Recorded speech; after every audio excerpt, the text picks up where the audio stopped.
Assalamualaikum warahmatullahi wabarakatuh. Saya Al-Aminuddin dari kelas 11 IPS 3. Di sini saya akan menjelaskan tentang pembentukan pemerintahan sipil Jepang. Langsung ke materi. Pemerintahan sipil ini dibentuk demi mendukung kelancaran pemerintahan penduduk Jepang di Indonesia yang sifatnya itu militer.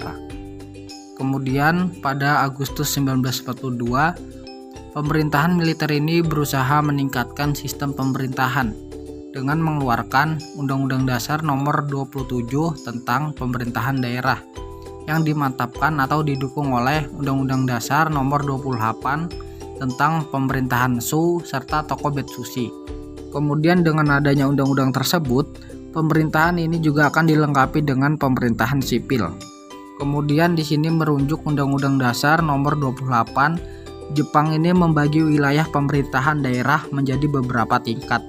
Kemudian di sini ada yang pertama Shu, Shi, Ken, Gun, Shu, dan Ku. Shu adalah kepresidenan atau pemerintahan daerah yang tertinggi dipimpin oleh seorang shochukan. Shochukan ini seperti gubernur. Kemudian juga shochukan ini memiliki kekuasaan yaitu kekuasaan legislatif dan eksekutif seperti gubernur pada Hindia Belanda. Kemudian Shi ini merupakan kota praja yang dipimpin oleh seorang shiko. Nah, kalau misalnya Ken ini merupakan kabupaten yang dipimpin oleh seorang kuncho. Kemudian Gun, di sini Gun merupakan kewedanan yang dipimpin oleh seorang guncho. Kemudian di sini ada Shun ini merupakan kecamatan yang dipimpin oleh seorang shuncho. Dan juga yang terakhir ini ada Kun ini merupakan desa atau kelurahan yang dipimpin oleh seorang kunco. Nah, jadi pembagian wilayah tersebut mencakup seluruh Pulau Jawa dan Madura, terkecuali Yogyakarta dan juga Surakarta. Nah, adapun di sini Jepang membagi Pulau Jawa dan Madura menjadi 17 Shu. Berikut struktur pemerintahan sipil Jepang. Nah, dalam menjalankan pemerintahannya ini, shochukan dibantu oleh Chukan Kambo. Nah, Chukan Kambo ini merupakan majelis permusyawaratan Shu. Nah, jadi setiap Chukan Kambo ini memiliki 3 bu atau bagian. Yang pertama Naisabu, yang kedua Keiseibu, yang ketiga Kaitsabu. Naisabu ini merupakan bagian pemerintahan umum. Keiseibu bagian ekonomi, Keisabu bagian kepolisian.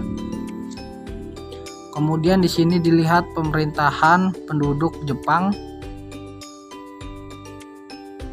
Pembentukan sebuah kota yang dianggap memiliki posisi sangat penting sehingga menjadi daerah otonomi atau daerah swasta. Nah, kemudian daerah swastara ini juga disebut dengan Tokobetsushi.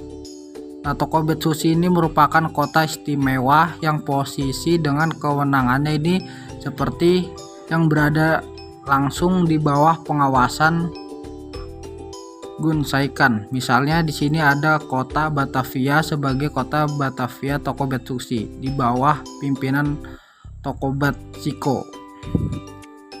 Kemudian selain itu juga ada kebijakan pemerintahan militer ini juga ada dampaknya ya dalam bidang demokrasi politik di Indonesia. Yang pertama, dampak negatif. Dampak negatif yaitu perubahan struktur. Yang kedua, mobilitas vertikal.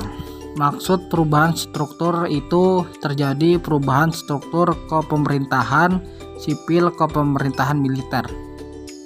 Kalau misalnya mobilitas vertikal ini merupakan terjadinya mobilitas vertikal ataupun gerakan ke atas dalam birokrasi di Indonesia.